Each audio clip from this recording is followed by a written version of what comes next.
Le plombier polonais. On a tous entendu cette expression. Elle a débarqué en France au milieu des années 2000 pour devenir, presque du jour au lendemain, le symbole de tout un tas de choses. Elle évoque ce travailleur acharné, efficace et surtout bon marché qui déboulerait sur tous les chantiers d'Europe. Un cliché, un épouvantail pour certains, une simple réalité économique pour d'autres. Mais cette image, est-ce qu'elle est vraiment née avec l'élargissement de l'Union européenne? Est-ce juste une caricature un peu xénophobe ou le reflet d'une vérité plus profonde? Pour le comprendre, il faut donc remonter le temps, loin, bien avant les directives européennes et les débats sur la libre circulation. Il faut faire un bond d'un siècle en arrière, à une époque où la France, à genoux, cherchait des bras pour ne pas s'effondrer. L'histoire de cette réputation de bosseur ne s'est pas écrite sur les chantiers de 2025, mais dans la poussière noire des mines de charbon du nord de la France. C'est un petit peu une histoire de besoin, de survie et de sacrifice, une histoire qui a forgé génération après génération une image qui nous colle encore à la peau aujourd'hui. Alors, d'où vient vraiment cette réputation du Polonais bosseur, simple stéréotype ou héritage d'un siècle de labeur acharné? Vous allez voir, la réponse est bien plus complexe et fascinante qu'on ne l'imagine. On va d'abord se transporter en 1919. La France sort à peine de la Première Guerre mondiale. Le pays est victorieux, mais à quel prix? La victoire, elle a un petit peu ce goût de cendre. Dans le nord et l'est, les champs de bataille sont des paysages lunaires, les usines, les fermes, tout est à terre. Mais le plus tragique, c'est le bilan humain. La France a subi une véritable saignée, près de 1,7 million de morts et plus de 4 millions de blessés. Une génération de jeunes hommes a été fauchée. Ce trou, ça va laisser un vide béant dans les usines, dans les champs et surtout dans les mines. Le cœur énergétique du pays. Le pays a donc un besoin désespéré de main-d'œuvre. Ce n'est plus une option, c'est une question de survie. Le regard de la France va alors se tourner vers l'Est, vers une nation qui, elle aussi, vient de renaître, c'est la Pologne. Après 123 ans d'absence, rayée de la carte par ses voisins, la Pologne est de nouveau indépendante, mais ce jeune État est fragile, son économie en ruine, le chômage est massif. D'un côté, on a donc une France qui manque de bras, de l'autre, une Pologne qui en a trop. La rencontre était alors écrite. Le 3 septembre 1919, la France et la Pologne signent une convention relative à l'immigration et à l'immigration. Ce n'est pas juste un bout de papier, c'est un accord historique qui va organiser l'un des plus grands mouvements migratoires que la France ait connu. Sur le papier, il garantit aux ouvriers polonais les mêmes salaires et conditions de travail que les Français. Des bureaux de recrutement ouvrent en Pologne, pilotés en coulisses par le puissant lobby minier français, le comité central des houillères de France. L'opération se veut massive, planifiée, presque industrielle. Pour des milliers de Polonais, souvent des paysans, sans terre ou des mineurs au chômage, la France, c'est un petit peu une promesse. Celle d'un travail, d'un salaire, d'un avenir. Ils quittent alors tout, leur village, leur famille, leur monde. Le voyage en train est long, éprouvant. Ils débarquent avec une simple valise en carton et l'espoir chevillé au corps. Entre les années 1920 et 1930, on estime que plus d'un demi-million de Polonais en feront ce chemin.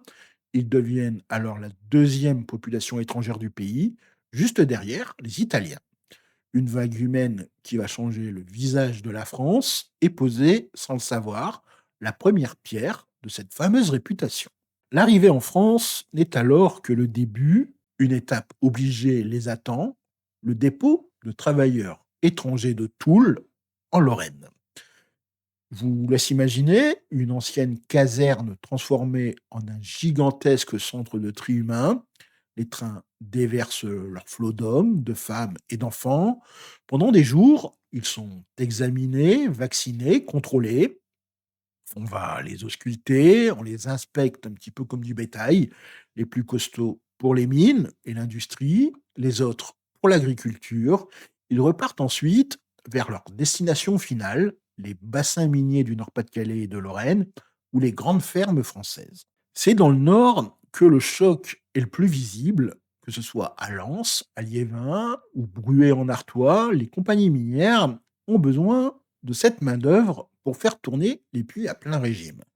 Les Polonais arrivent par dizaines de milliers, on les loge dans les corons, ces cités ouvrières construites par les ouvrières, souvent dans des quartiers entièrement dédiés.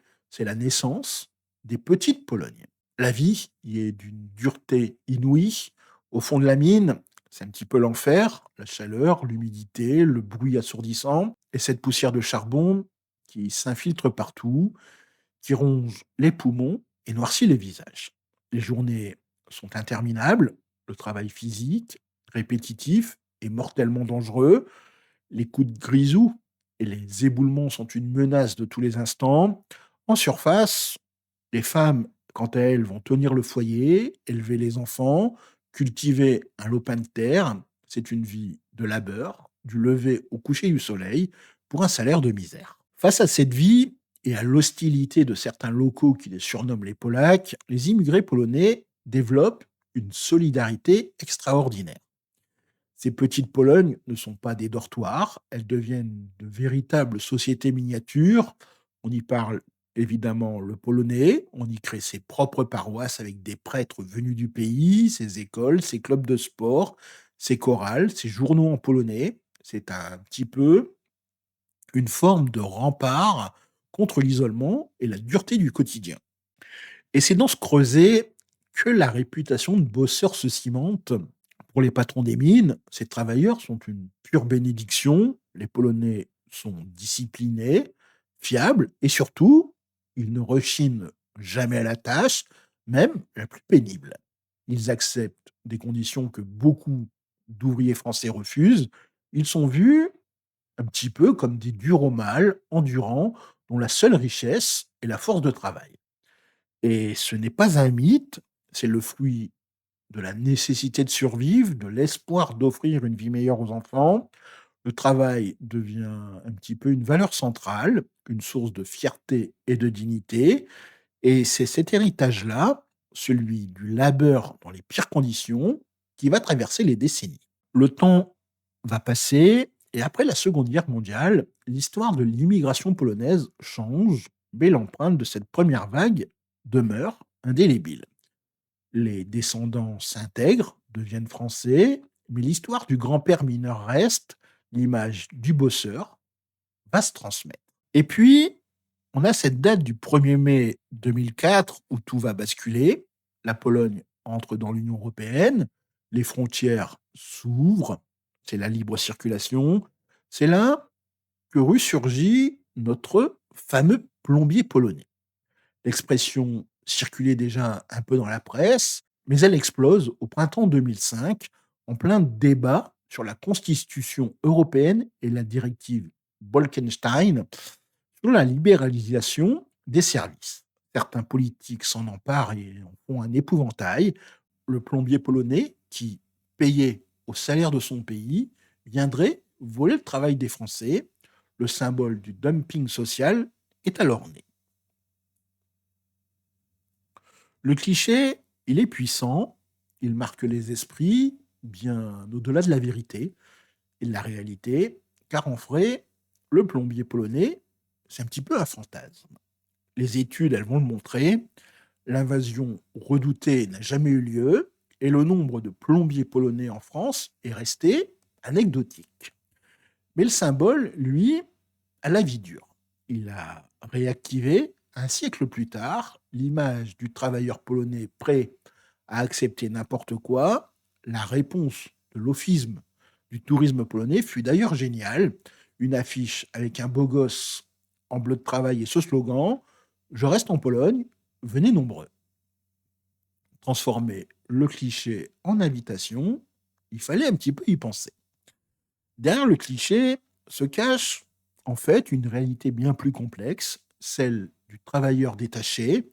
Ce statut permet en fait à une entreprise d'un pays de l'UE d'envoyer ses salariés en mission dans un autre pays. Le travailleur doit alors Être payé au salaire minimum du pays d'accueil, mais les cotisations sociales restent celles, plus basses, du pays d'origine. La Pologne est l'un des plus grands fournisseurs de travailleurs détachés, notamment dans le bâtiment ou l'agriculture. Vous allez me dire pourquoi? À cause simplement de la différence du coût du travail. Mais ce système a aussi ouvert la porte à tous les abus, heures non payées, hébergement indigne, contrats non respectés. Les travailleurs polonais, présentés comme des concurrents, sont souvent les premières victimes de ce système. Le plombier polonais n'est donc pas le problème, mais le symptôme des profondes inégalités qui traversent l'Europe. Et aujourd'hui, que reste-t-il? L'image du bosseur, forgée dans les mines il y a un siècle, reste encore aujourd'hui incroyablement vivace. En Allemagne ou au Royaume-Uni, les employeurs les décrivent comme fiables, responsables et très motivés. Dans les secteurs en tension comme le BTP, les transports ou les services à la personne, ils sont recherchés pour leur conscience professionnelle et leur faible taux d'absentéisme. Mais cette médaille a aussi un revers. Des tensions peuvent naître localement sur fond de concurrence. Et du côté polonais, comment vit-on avec cette étiquette? Pour beaucoup, c'est une fierté. Et être vu comme un travailleur courageux et fiable, c'est avant tout valorisant. C'est la reconnaissance d'une culture de l'effort. Et pour d'autres, c'est un fardeau. L'étiquette de bosseur veut aussi dire être corvéable à merci, sous-payé et bon pour les boulots que personne ne veut faire. C'est l'image de celui qui doit toujours en faire 2 fois plus pour prouver sa valeur. Et l'ironie de l'histoire, c'est que la Pologne, longtemps terre d'émigration, est devenue elle-même un pays d'accueil, notamment pour les travailleurs ukrainiens, afin de combler ses propres manques de main-d'œuvre. Le pays vit de l'intérieur les débats qu'il a suscités à l'extérieur, une preuve que les clichés, même tenaces, ont du mal à suivre la réalité d'un pays en pleine ébullition. Alors, pourquoi les Polonais sont-ils perçus comme des bosseurs? Cette réputation, ce n'est pas qu'un cliché, c'est le résultat d'une histoire en 2 actes. D'abord, il y a l'héritage du XXe siècle, celui des centaines de milliers de Polonais qui sont venus reconstruire la France dans l'enfer des mines. C'est là, pour la sueur et la solidarité, que s'est ancrée l'image d'un peuple travailleur et résilient. Puis, il y a cette réalité du XXIe siècle, celle de l'Europe, du travail détaché et de la figure du plombier polonais, qui a ravivé cette image en la plaçant au cœur des peurs contemporaines. Cette réputation, c'est donc un mélange de vérité historique, de réalité économique et de stéréotypes. Elle raconte l'histoire de la survie, de la résilience et de l'adaptation d'un peuple, une histoire qui en dit autant sur la Pologne que sur les pays qui l'ont accueillie, et sur les forces qui continuent de façonner notre continent. Cette grande histoire est aussi faite de milliers d'histoires familiales, peut-être d'ailleurs la vôtre. Vos grands-parents ou arrière-grands-parents ont peut-être fait ce voyage. Si ce récit résonne en vous, vous pouvez partager votre histoire, votre témoignage dans les commentaires, raconter ces parcours. C'est la meilleure façon de donner un visage à l'histoire. Et si vous avez appris quelque chose, n'oubliez pas de liker et de vous abonner pour ne pas manquer nos prochains numéros.